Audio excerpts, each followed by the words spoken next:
What's up? This is Elia Einhorn. Welcome back to the Talkhouse Podcast. Today I'm joined by Nick Dawson, Editor-in-Chief of Talkhouse Film. And we have a very cool show for you today.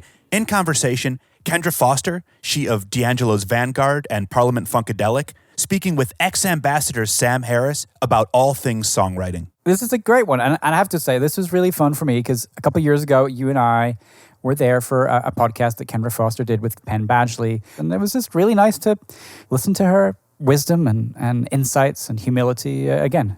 Penn Badgley, of course, a huge D'Angelo fan, and they chopped it up a lot about Black Messiah. Kendra actually co-wrote 2/3 of that record and won 2 Grammys for it, Best R&B Album and Best R&B Song for Really Love. When you call my name, when you love me gently, when you talk to me, to do more, I'm really love you. I'm really love you. When you look at me, open up and sleep. Before that, of course, she was a longtime member of George Clinton's Parliament Funkadelic. Amazing. She put in the years, and now she's coming much more to prominence. She had a solo record out in 2016. Beautiful self-titled record. Let's play a clip from that. This is Understand It Pondophone. Close my eyes and try not to cry, 'cause if you ask me, I'll understand it. Close my eyes and try not to cry, 'cause if you ask me, I'll understand it. Close my eyes and try. Now, if Sam Harris isn't a name you know, you of course know ex-ambassadors. The band's been around for a decade, but only in the last year or so have they absolutely exploded. As is frequently experienced in the new paradigm, they really got their name out there through licensing songs. ESPN College Football used one of their tracks. And of course, that Chrysler ad with Renegades on there, that song became huge after that. It was massive. Ex-ambassadors recently had a hit in collaboration with Machine Gun Kelly and BB Rexa in the song Home from the movie Bright. Take this off my shoulders. Someone take me home. It's been a long time coming. Someone take me home. Oh, oh, oh, oh.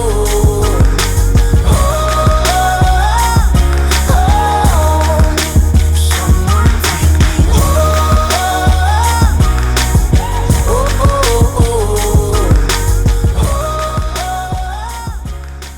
Sam also writes outside of ex-ambassadors with frequent collaborator Alex da Kid, with whom he penned Rihanna's single, American Oxygen.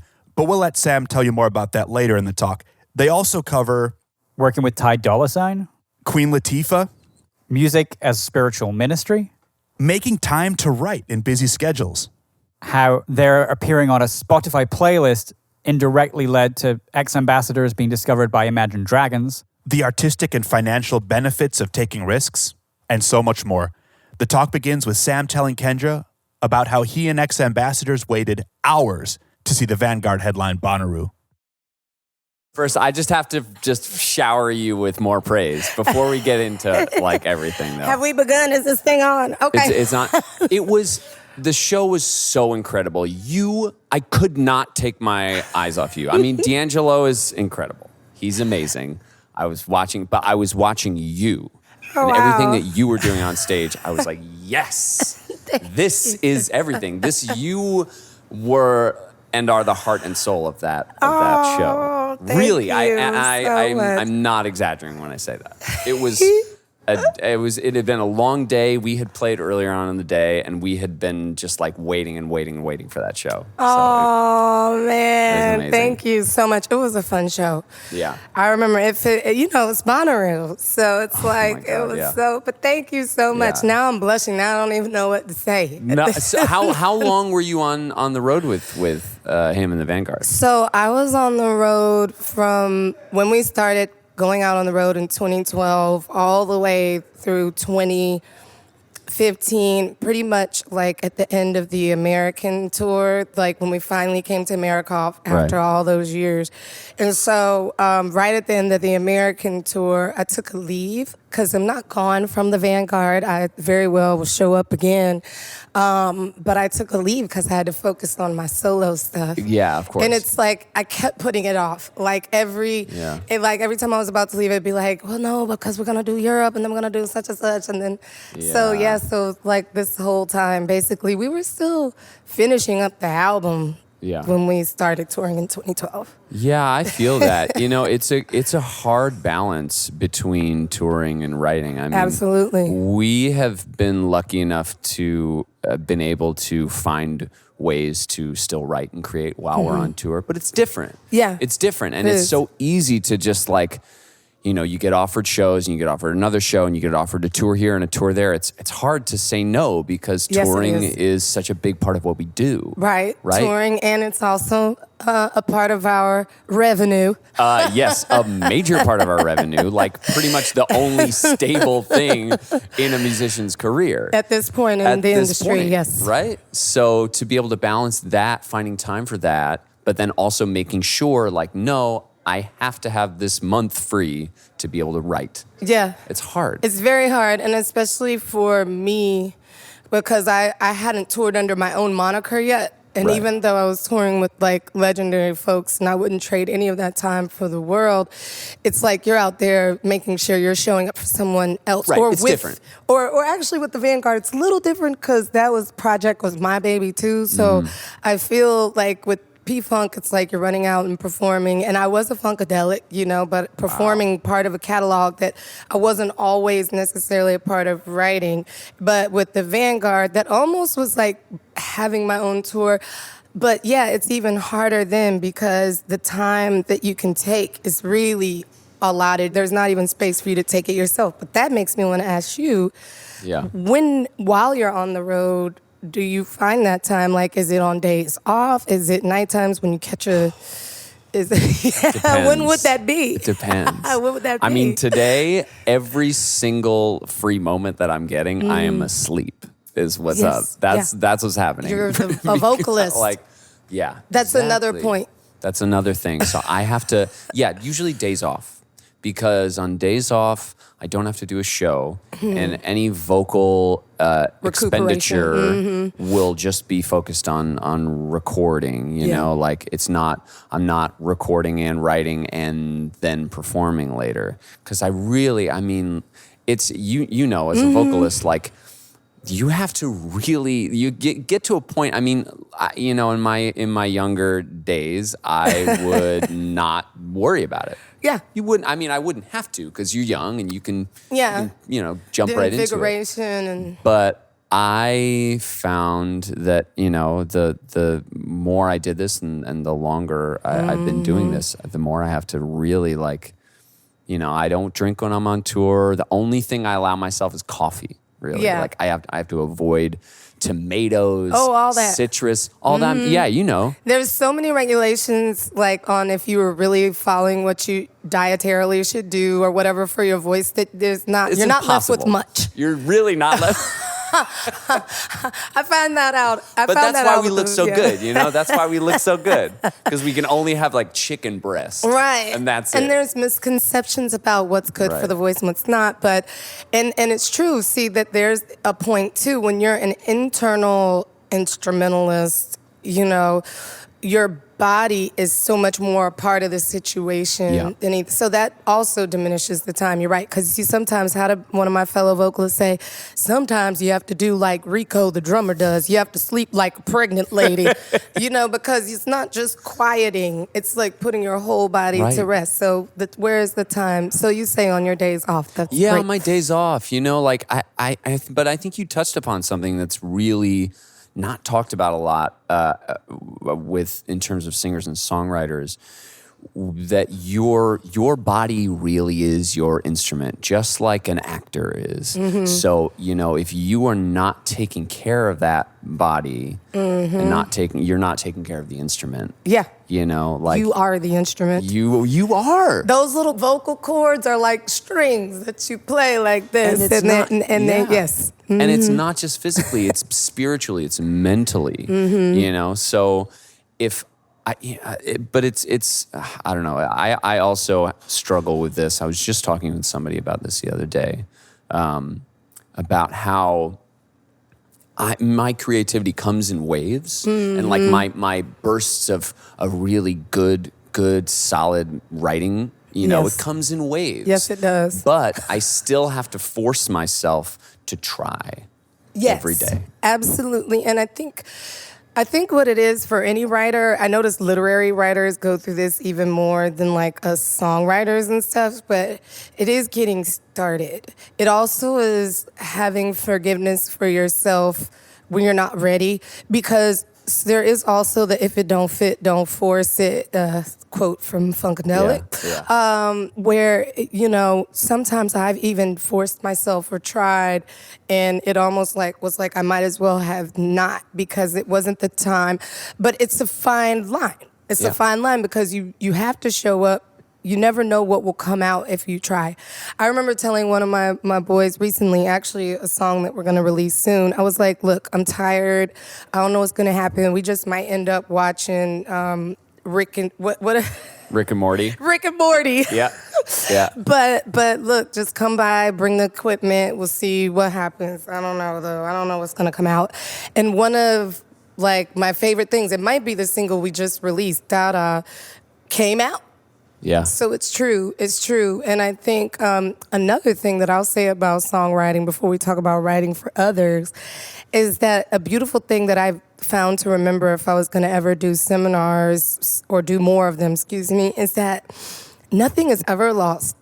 When you write melodies and lyrics, if they didn't work at that time, you'll be so surprised how they come up later. So nothing is for naught. It's kind of like, what is it? It's about energy or matter or one of those things that's never destroyed. Like, No, I feel you on that, though. So you can always, like, if you feel like, dang, that was kind of good, but this didn't work or that didn't work, but it's in the trash. Like, no, it's not.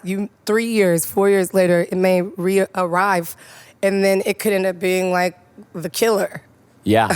Or the life giver. Here's a question, though, about, like, in regards to that, because I know I've had a few moments where I've been able to, I've like written a line down for something else and it didn't work. And then later on, I found that it applied perfectly to this other situation. Mm-hmm. Sometimes I have this feeling of like, oh man, that's just lazy. You should have written something totally new. I'm so hard on myself as a writer we all sometimes. Are. We all are. It's something that I struggle with constantly. Is like always feeling like I should just be creating something brand new right there in that moment, that it's perfect. Yes. But I think you're right. I think the energy changes in a lyric or a melody when it's applied to a different place and when it's applied to a different song. So and you don't force that either. You know, that's what I realized, like even transplanting and refurbishing or whatever, or even if you're about to do that to a tune and you're like, no, I should go fresh. You can try that. But what I found sometimes is like when I do, it's like, nah, this reappeared for a reason. Exactly. But that's what's so great I realize about songwriting. I don't know about you, but like there are so many different ways that I write, or so many different ways that it comes. I mean, there's a basic format for me. Typically, it's melody. Then it's because there's so many words you can use to say things. So what words sing the melody the best? That comes, like the vowels kind of come, the O-I-Os. And then the consonants that won't get in their way to make sure that the notes are like not just accompanied by good words, but words that sing the melody a certain way. And that's but it may come from a track already existing. It may come from me and somebody going back and building forth. It may come from one day I heard an entire top line with no chords to support the changes, but they're there. Yeah. But there's so many ways. There's so many ways. It's really funny, and it takes sometimes it happens immediately, and sometimes it happens over a course of years. Let me tell you. So I know we brought up Rihanna earlier. So I wrote a song for her called "American Oxygen" that wasn't on her record, but it was a single that she released around when "Bitch Better Have My Money" and 4 or 5 seconds. Just close your eyes and breathe.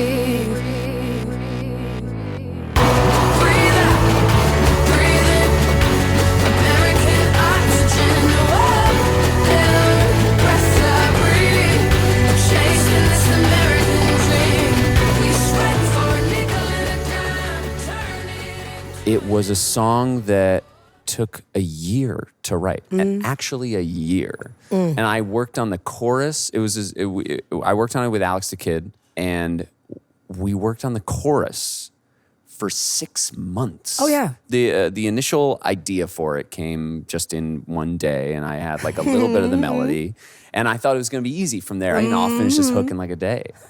It took 6 months. Oh, I can do you one better, and I will. 6 months. Okay, great. Well, I don't know if you're familiar with Tutu Till It's Done on Black Messiah.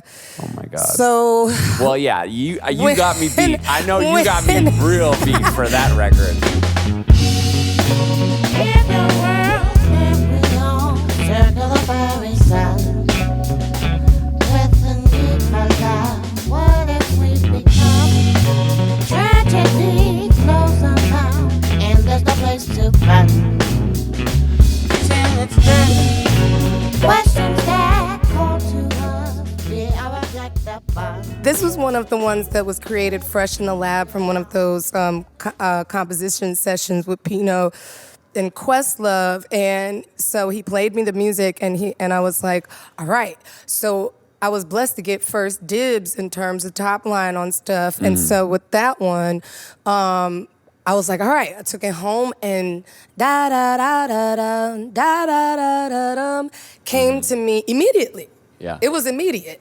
It was approved. As soon as I sent it, I came up with so many different melodies, words, all kinds of things. And I knew when he was like, nah, that I was like, yeah, it's hard. The track was so beautiful, so poignant on its own, even before I touched that intro, that I just started feeling like, well, he wouldn't let me force it anyway, because he's such a perfectionist and a purist. And when I'm like, well, let's just, because that's what he helped me be patient with my perfection. Or he I feel like was a good mentor for that. Yeah, I can imagine. So that was 2013. I think it might have been even as early as 2011, perhaps. Wow. But I do know that it was early. And so I was almost to the point, a year went by maybe, it was at least 1 to 2 years that I almost was like, dude, you want to just make this an instrumental interlude? It's so beautiful. Neither one of us have come up with it. And finally that Sandy Hook thing happened. Yeah. And I was walking past some children or something, and then that da-da-da, da-da-da, and the words came really quick. Wow. But there was at least a 1.5 to 2 year, maybe more, term between the finishing of that song. The code took a minute to crack, but it was still cracked. It could take a day, it could take a year or more. What do you think it is when you find a song like that? Because I know that's happened to me too. Why do we fixate on these things? What is it like? Because I know there'll be a melody or just a beat or a chord change, and I can't let it go. There's some songs where you start and you're like, yeah, I'm not going to come back to this ever. But there are certain ones, I just always want to know, and there's probably no answer to this, but what it is about these little fragments. How can we all see, what was it in that song that you said the melody was what you just kept coming back to that felt really special? I could not get, I only had one little melody at the top, and the chords or the music was so pretty that it was hard to find the right top line to truly do it justice. And what I feel in general about songwriting or art, and what I've come to learn, is that it's not like manufacturing. It's very spirit-based. So if the words or the something doesn't come together and you've actually really been trying, or you've been trying to search your spirit to find it, then it's not supposed to come till it comes together. And even with Black Messiah, he had a lot of stuff already existing from probably the time he had been working on Voodoo. But it was there's so much. He has so many. And then created new ones. And so, it's what I realized is it took that time, because it took the time for us to meet. Right. It took the time for whenever he hit a place where he was like, okay, I don't I don't have any more perfection at this moment to go with what's there. I'm not going to do it an injustice by just finishing it. Yeah. Just by just putting a diamond in like a nickel setting, or like you have everything profound and then you don't just wait for the perfect thing. And that's what I learned is like, you gotta know when you feel it in you so hard that it wouldn't matter what somebody else would say, you know? So to me, I feel like the diligence is in just, okay, show up, check in.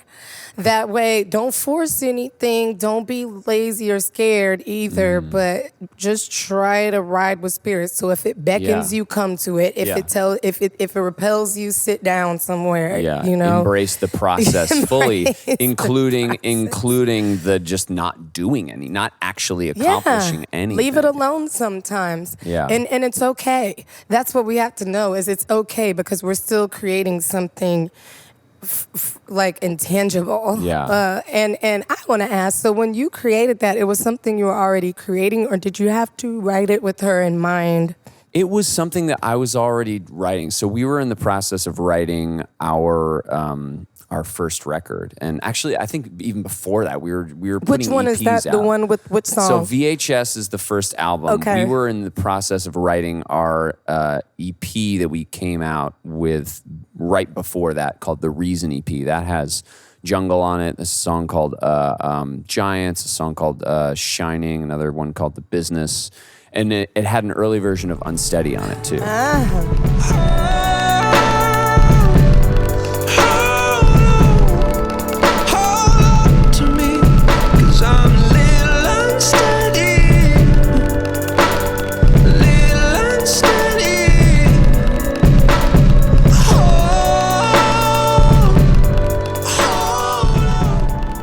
So we were kind of working on that, and this song was something I wrote on the road, and I sent it to Alex the Kid, who was producing that EP, and he really liked it. And how it did was you over, know him? So that connection came through the guys from Imagine Dragons.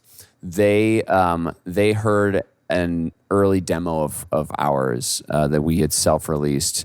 And they brought us to his attention, and he had a record label that was... How did they get to hear it? This is wait, there's some more Let me tell you, it's a connectors. crazy story. So we've been a band since around 2007. So we've been a band for a little over 10 years. And had been grinding, you know, we had been doing our thing, and we had been playing shows here in New York for years, playing at Spike Hill, you know, passing around the tip jar and like, you know, just doing it, just playing whenever and wherever we could. And finally, we somehow convinced a friend of ours to record us in the studio where he worked at. We signed this like BS contract with the label, or not with the label, with the studio saying like, I know this all is going to cost $30,000. We don't have $30,000, but someday I promise you we'll have it, and we'll pay you back. You're right. So we recorded this EP, and one of the songs got randomly put on a Spotify playlist. Okay. That was heard by a person who worked at a radio station in Norfolk, Virginia. In Norfolk, Virginia. They put that song on the radio, and it became... At this one radio station, it became the number one song at that station in Virginia. So the Imagine Dragons were in that town playing a show. Wow. And they were in the car with their driver, and they asked the driver from the station, like, what are you listening to? Like, what are some of your favorite bands? And the guy was like, this band, Ambassadors. We were just ambassadors at the time, not ex-ambassadors. He played the band our music, and they liked it and showed it to Alex the Kid. Wow. And then Alex and I met, we hit it off. And so we ended up signing with them and with Interscope and yeah. Wow. And so, but in this case, you didn't have to write it with her in mind. They just loved you. You just loved what you and the... And what Alex were doing, you know, is we had this chorus, I think for a minute, like, Dre wanted it for his project. It was kind of bouncing around. Like, I was in the dark fully. Like, the entire time. I never once was in the room with her. I met Jay Brown, her manager, and all the people on her team. They came by the studio to listen to that song and to a couple others that she she had marked as like, oh, I like this. And we played them like the finished product of it. But American Oxygen was one that really stuck with her, I guess. And so after 6 months, finally, like Alex texts me or calls me and he's like, Rihanna's interested in this. We got to finish writing verses. Wow. So we wrote verses and she already had a concept in mind. Right. So there at that point, you had to target. Were you thinking, she giving you concepts? She'd give me a concept, yeah. Were you thinking of her voice or anything when you were thinking of the melody, or were you just writing? Honestly, I was just writing. Okay, great. I was just writing. And I feel like that approach is usually works the best for me. Because if I'm writing from a place that is honest and true to myself, another artist will see that and recognize that and say, this is real. Yeah. This is not manufactured for me. This does not sound like a B version of me. Right. This sounds new. This sounds fresh. Right. And as artists, we are all looking constantly for something that is fresh. That's why it gets so. I have a pub deal, and shout out Sony and TV. And I just met with them. And so the thing is that can get, and it's not just them. I think it's the overall like publishing house, writing world, A&R, or even any executive, more administrative side of things that I noticed that you get a lot of, and sometimes it's really is necessary because you get an idea of where the artist is wanting to go. Yeah. They want something that sounds like this, and they want to talk about this, and then they want to do this, and then another executive would be like, well, just listen to her such and such, or his such and such before this. It's like, well, if they already did that, that's not a good point of reference. And so I'll say first, like, since Black Messiah is one of the largest things to date that I've written for someone else, so to speak. Have I said congratulations, by the way? Because you were a part of one of the most incredible records I think ever. Dream come true. Ever made. Thank you. Ever Thank you. made. Ever made. No, thank you so very much. That is not hyperbole. I swear. I have to agree, but not like out of, bias, but because before I became a part of this project, I was an earnest fan of D'Angelo's, and my pinnacles. How can you not be? It just said that. How can you not be?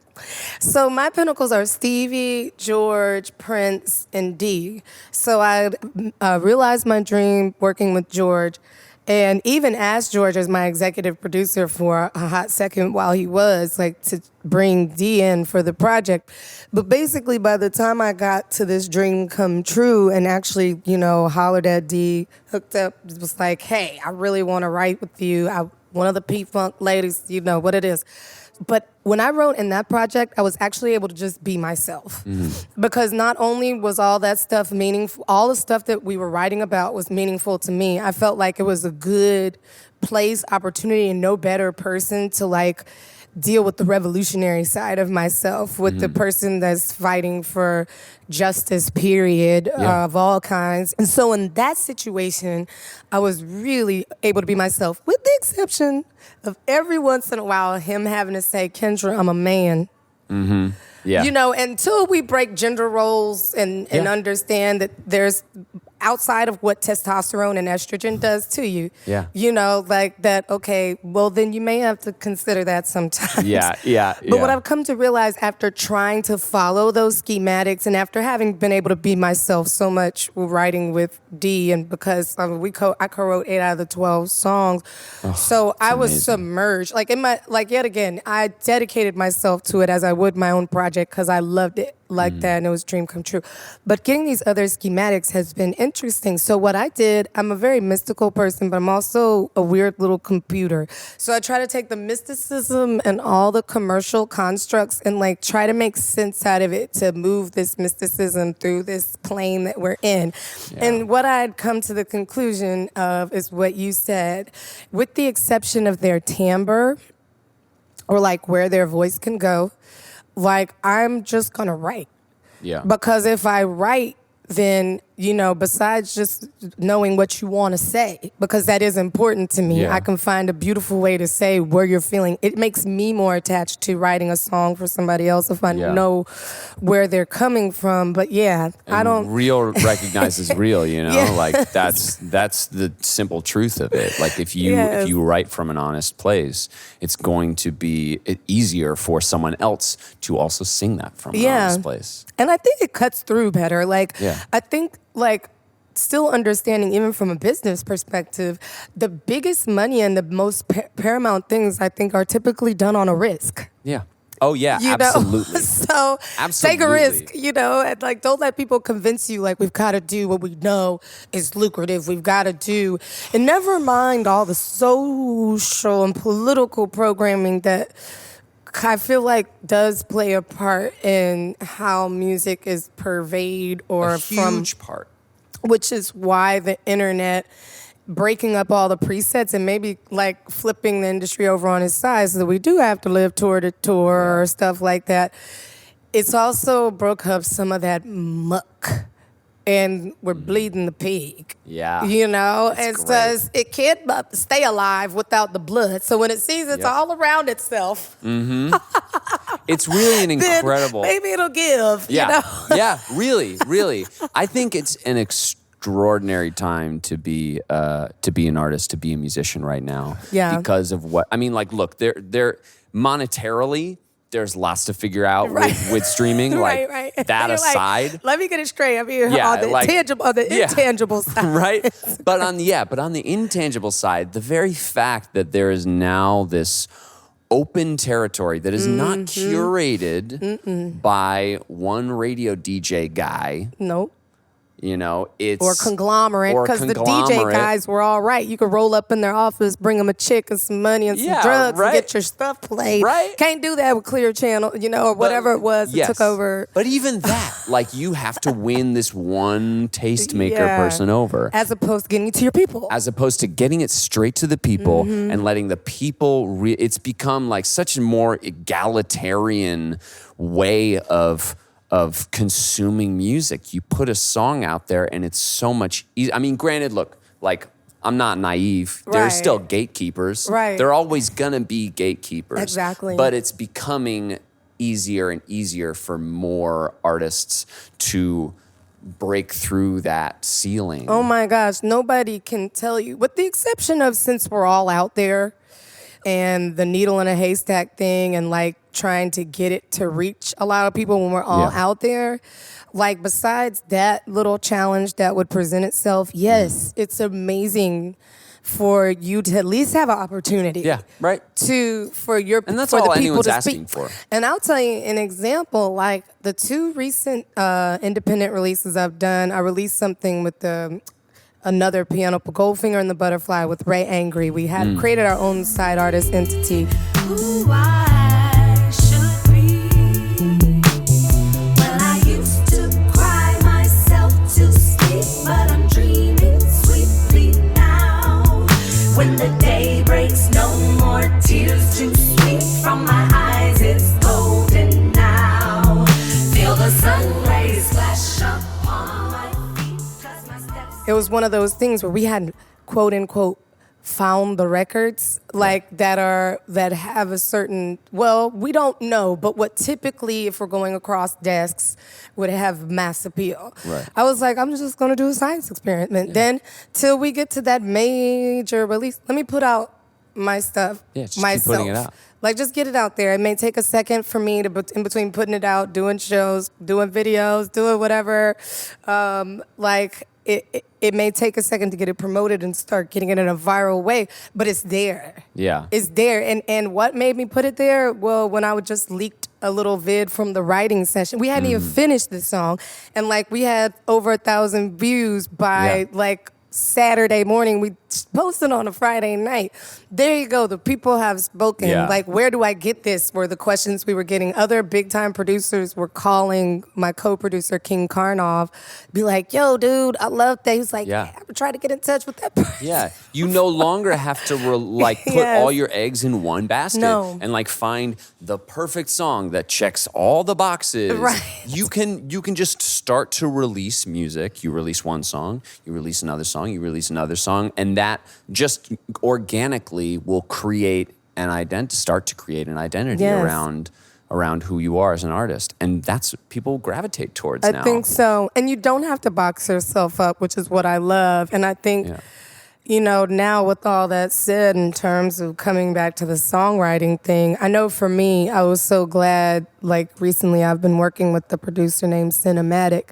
And I was so glad when I came into our first session and he was like, look, I don't want to take a list of who needs what anymore. I don't want to say this is for your project or that. Let's just write, and then we'll let the song find its place. Yeah.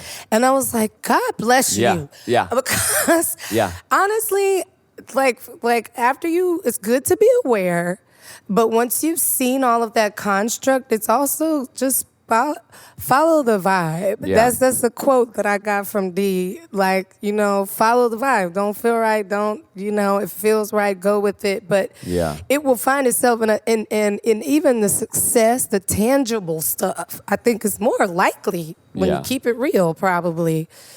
What was Joni Mitchell or Prince or any of those people thinking of any of this stuff, when they were creating? Probably not. Yeah.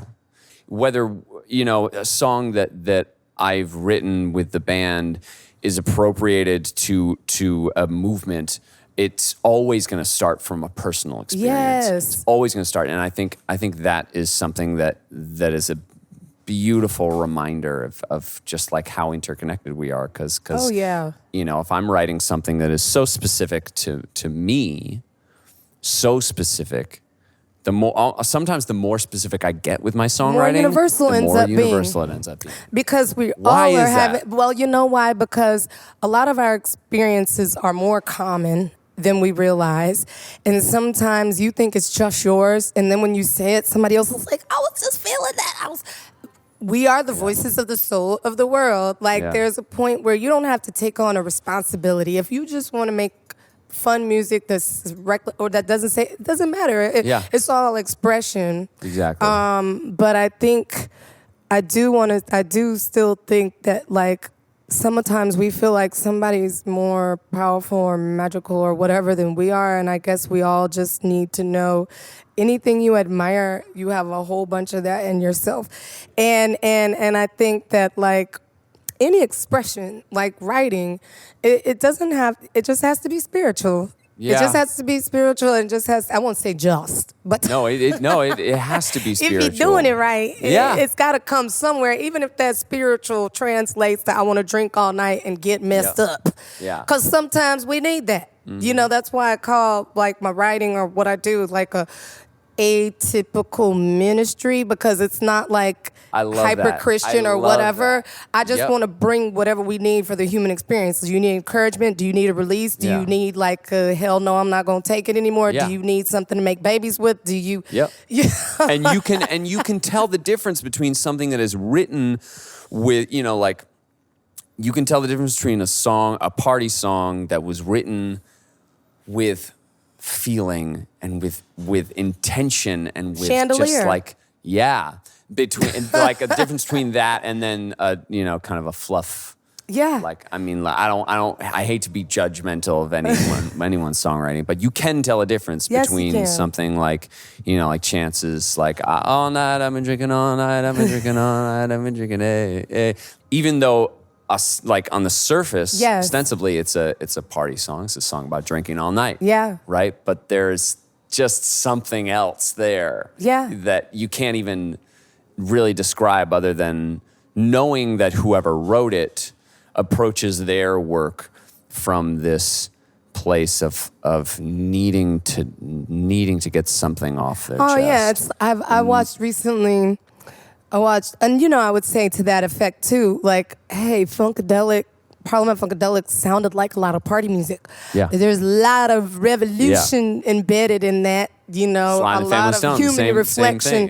thing. But I watched a little interview recently with SZA about her writing. And there are some things that sound like, well, what is there to talk about? Love, love, love, love, love, love, love. But like hearing her talk about the creation and like, it was just me and my homeboy, or oh no, sorry, another song, the other one, Supermodel. Right. And he had song. just learned the chords.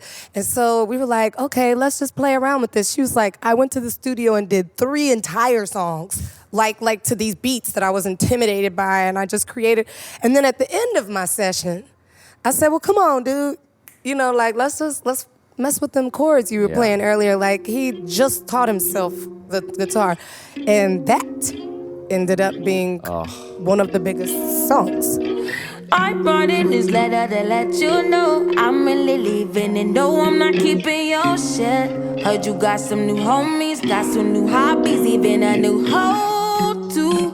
Maybe she can come help you, maybe she can come lick you. After we're done, what's done is done. I don't want nothing else to do with it. That's why I love to just write and record at the same time and keep everything that I'm doing in that moment. You know, it's harder to like, for me, I feel like to be writing something separately from the recording process, because I always find like there's something in the at least for us, in the scrappiness and the spontaneity of writing it and recording it at the same time. Yeah. That just, I mean, not all songs call for that. Right. Some songs, like, you know, if I am writing a vocal take and I'm recording, the way I write is I'll sit with my laptop and I have a microphone, an SM58, and I sit there in front of my computer and I record all my. That's how I did vocals for Unsteady, for Renegades, for Jungle, for all those songs. Wow. Just right into my laptop. With And no, like, you can play your little guitar or keys or something. You know, we program a lot of stuff. I play guitar, so I'll plug my guitar into my laptop or something like that. It's all pretty much because we had to learn how to work like that so we could record on the road. Absolutely. It is a little more real when you compose at the actual mic that you would perform the finished product on. It adds an urgency. It also adds, like, it makes it feel more big. Yeah. So you have like a weird confidence. That's what I've been doing lately. It's like I'll be right outside the booth now when I work.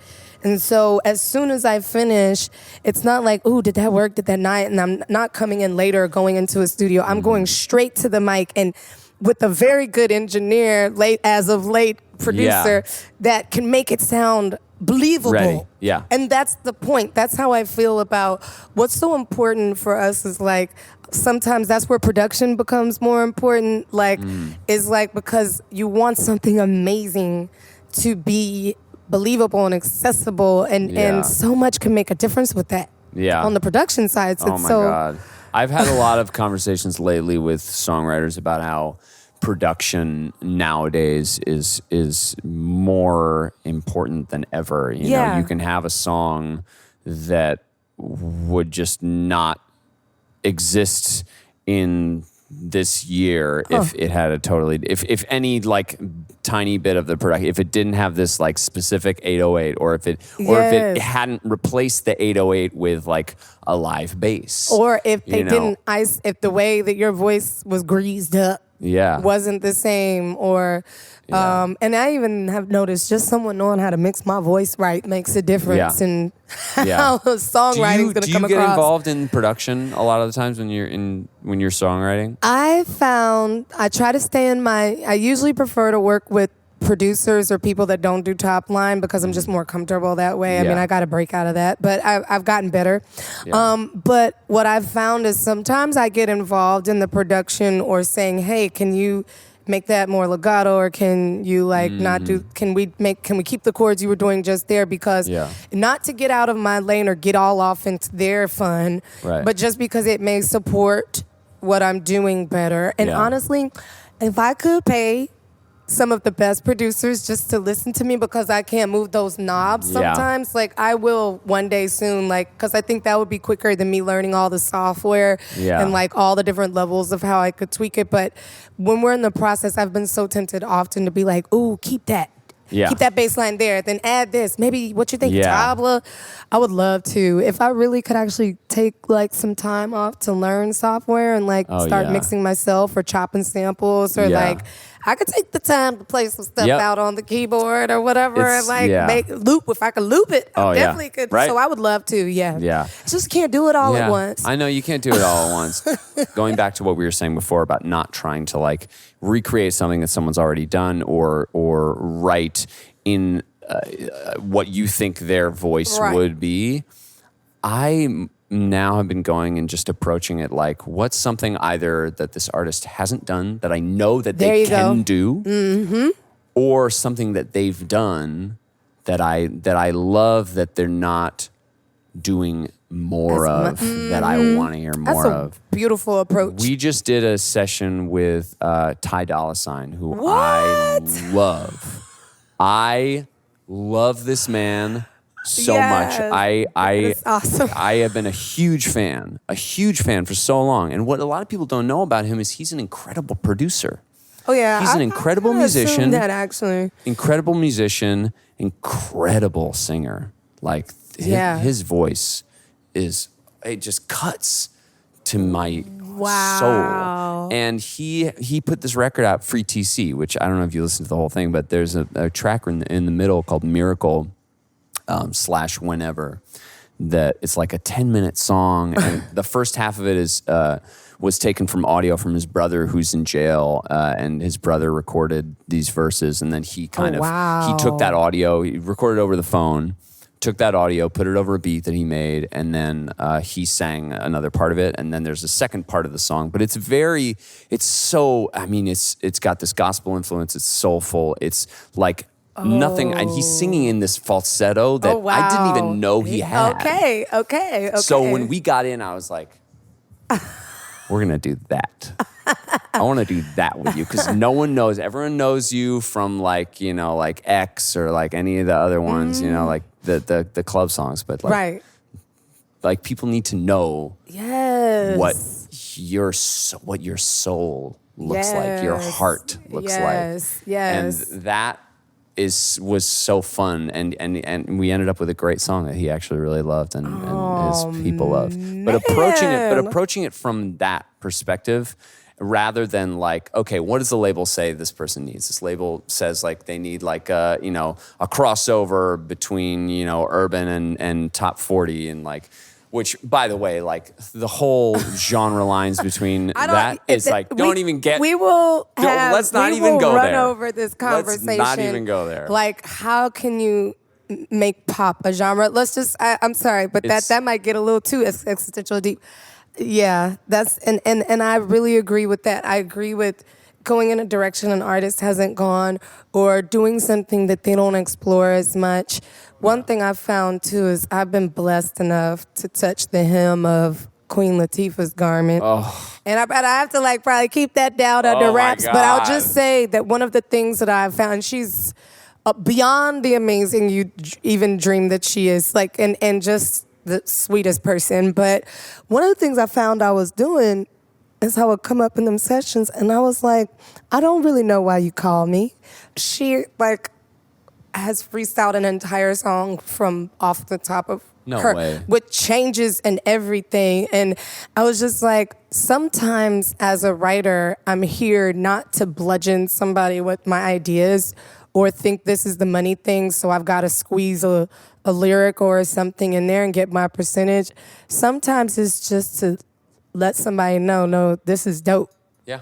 Like, there's nothing I can add a little, I could do some here and there, but you already got it. Yeah. And That's not let them know, amazing. but just maybe a reassurance or No, but that's confirm such a thing that we're always searching for. I'm always like, if I'm alone writing something in a room, I think everything I'm doing is terrible. Like I need to have something. I need to have at least some sort of acknowledgement, even if and even if my role in the room when I'm songwriting with someone is just to sit back and say, like, no, actually, like that's really fresh. I Like, mean, that's really dope what and you're the doing. same has been done for me. I mean, it's pretty awesome. Yeah. It's one of the things that I could like. That's a gem to hold on to. Is that like I've always wanted to work with D, but that this guy would be telling me, "Look, Kendra, when you write something and you think it's corny or you won't show it to me." Haven't you not noticed that's always the one? Yep. Like, it's always, show it to me. I just tell you if it don't work. But Isn't it's that almost so like frustrating? 75 to 90% of the time was the case. I know. It drives me so crazy. It drives me so crazy. Especially when you find something you write and you're like, no way. Nah, No and way. being And just- then you show it to someone and they're like, ooh. Or you skip over it playing other stuff for them that you think they're going to like. And they're like, wait a minute, what's that? You know, and you're like, Yeah. that? Oh, that was just some. Yeah. But yeah. It's really, I can't tell you how nice it is to talk to another songwriter.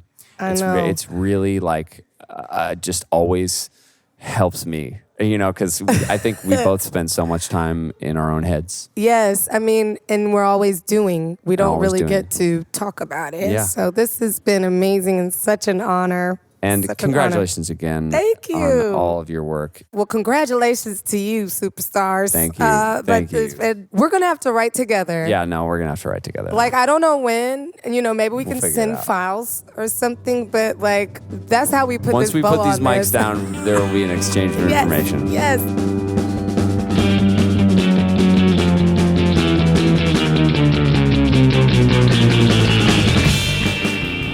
Nick, directly after the talk wrapped, the two exchanged cell phone numbers excitedly, so expect a Kendra Foster Sam Harris joint coming soon. I love it when people do that podcast and then they just go off and collaborate. Now, that's happened before, and I want to give a quick shout because on the new Courtney Barnett record, you'll hear Kim Deal. On the new Breeders record, you hear Courtney Barnett. They first met when we paired them right here on the Talkhouse Podcast. We bring people together. It's what we do. Listeners, if you enjoyed today's episode, head over to iTunes and Stitcher and subscribe. You'll make sure to get next week's podcast featuring Talking Heads and Tom Tom Club's Chris Franz in conversation with television's Richard Lloyd. We'll see you then. And of course, if you're lonely for us in the interim, just go to talkhouse.com, check out awesome daily written pieces and other goodies. You can find us at Talkhouse on Twitter, Instagram, Facebook, and YouTube, where you can find full video episodes recorded live at the flagship Sonos store. Thanks to Brooklyn Steel, where we recorded today's episode, and shouts to Mark the producer, who engineered and co-produced today's show. That's Mark Yoshizumi to you, my friend. Till next week, I'm Elia Einhorn. I'm Nick Dawson. Peace.